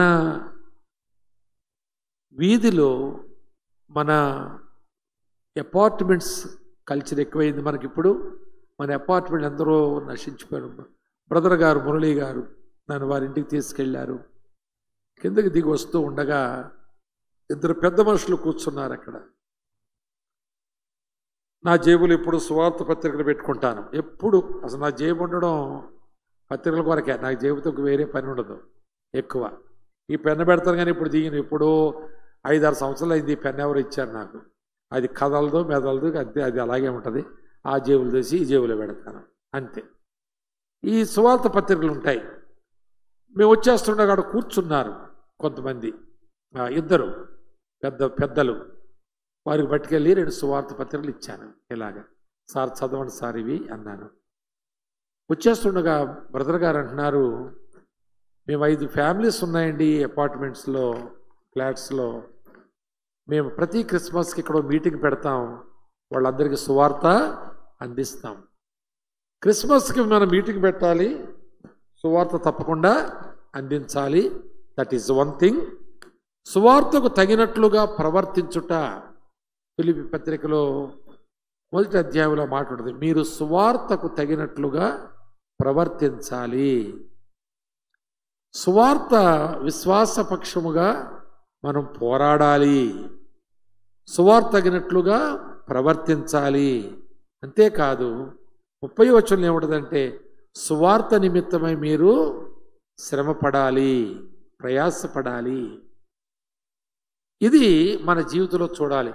అక్కడేమో క్రిస్మస్ రోజున బ్రహ్మాండంగా పరిశుద్ధత గురించి మాట్లాడారు, తగ్గింపు గురించి మాట్లాడారు, పరలోకను విడిచాడు, పశువులు పాక్కొచ్చాడారు. ఇక్కడ మాత్రం ప్యాలెస్లో ఉన్నట్టుగా ఓ వెండి బంగారాలతో, వస్తువాహనాలతో తొలతూగిపోతున్నారు. వాళ్ళ గురువుగారేమో, వాళ్ళ రక్షకుడేమో పశువులు పాక అంటున్నారు, వీళ్ళేమో పర్ణశాలలు ఉంటున్నారు. ఇది సరిపోదా వాళ్ళకి? అక్కడ కూడా కొనేస్తారు. మొన్నటి వరకు ఆ కారు ఉండేదండి, మంచి కారు అండి. ఆ కొత్త వాళ్ళ కారు వస్తే ఇది అమ్మేసి ఆ కారు కొనేసుకున్నారండి. ఎదుటి వాళ్ళు మన గురించి చెవులతో మనం చెప్పే మాటలు వినడం కాదు, మన జీవితాలను చూస్తారు. మన సాక్ష్యం వాళ్ళకి తెలుస్తుంది, మన వ్యవహారాలకు అర్థమైపోతాయి. మనం క్రిస్మస్కు మీటింగ్ పెట్టి, లేకపోతే ఒక సువార్త సభ పెట్టి, మన వీధిలో బోరుతో ఒక సువార్త ప్రకటించి మనం సరిగా బ్రతకకపోతే మన యాక్షన్స్ మన మాటల కంటే ఎక్కువగా వారి దృష్టిలో పడి మనం విమర్శించబడ్డ కారణమవుతాయి. అందువలన ఇంత గొప్ప సాక్షి సమూహం అని ఒక మాట ఉంది. ఎక్కడున్నారు సాక్షి సమూహం చెప్పండి? ఎక్కడున్నారు? 11వ అధ్యాయంలో ఉన్నారు. ఆ సాక్షి సమూహము 12వ అధ్యాయంలో సాక్షి సమూహము 11వ అధ్యాయంలో ఉన్నారు. నేను ఉదయకాలం చెప్పాను, అందులో చేరండి వాళ్ళతోటి. మనం వాళ్ళతో చేరదాం. దైవజనులు ఇష్మాయేల్ గారు చేరారు వాళ్ళతోటి. పరలోకములో అది లిస్టు పొడిగించబడ్డప్పుడు ఇష్మాయేల్ గారి పేరు చూస్తాం, మనం చూడమా? అలాగే మన పేరు కూడా ఒకవేళ అందులో మనం చూడగలుగుతాం. ఎప్పుడు? కనీసం కుక్కలాగన్నా బతకాలి. కుంటోళ్ళలాగైనా బతకాలి, కుష్ఠరోగులాగైనా బతకాలి. ఎంతమందిని ఇచ్చాను మీ ముందు, ఎంతమందిని పెట్టాను? ఓ కుక్కని, ఓ కుంటాయిని, ఓ కుష్ఠరోగిని. ఈ కుక్కకి, కుంటాయినికి, కుష్ఠరోగి అని బడాయి ఉందా? ఇలా ఉండాలి అలా ఉండాలి ఏమైనా పోటాపోటీలుగా బతికే ఆలోచనలు ఉన్నాయా? ఈ 3 ఉదాహరణ మనం ముందు పెట్టుకుందాం. 23వ వార్షిక సభకు అనేక మందిని వెంట పెట్టుకుని వస్తాం. అయ్యగారు 22 వార్షిక సభలో మాకు 3 ఎగ్జాంపుల్స్ మా ముందు మాకు పెట్టారు, వాటిని పెట్టుకుని బ్రతికాం. ఇవిగో మేము తెచ్చిన ఆత్మలు అని సంఘములో అప్పటికే చేర్చబడి, ఆ రోజే పెట్టమని కాదు, నీవు ఇప్పటి నుంచి 365 రోజులు నువ్వు చేసిన సువార్త పనిచ్చిన సాక్ష్యము, ప్రార్థన, సంపాదించిన ఆత్మలు చేర్చబడుతుండగా నీ పేరు చెప్పి నువ్వు సంపాదించిన ఆత్మలెన్ని అంటే, నీవు సువార్త చెప్పక రక్షించబడ్డవారు లేచి నిలబడితే నీకెంత ఘనత, అలా లేవలేకపోతున్న వారికి ఎంత అవమానం, ఎంత తలవంపులు. కనుక ఈ మాటలు మీరు శిరోధారం చేసుకోండి. ఇంత గొప్ప సాక్షి సమూహము 11వ అధ్యాయంలో ఉంది, అందులో మనం చేర్చబడదాం. వారు మనల్ని ఆవరించి ఉన్నారంట. ఏంటి అలా బతుకుతున్నారేంటి మీరు? అప్పట్లోనే మేము ఇలా బతికాం, మీరు ఇప్పుడు ఇలా బతుకుతున్నారేంటి అని వాళ్ళు ప్రశ్నిస్తున్నారు మనల్ని ఆవరించి. అది మనం విందాం. ఆత్మ సంగములతో చెప్పు మాట చెవిగలవాడు ప్రార్థన చేద్దాం. తల్లవంచండి. ప్రేమగల తండ్రి,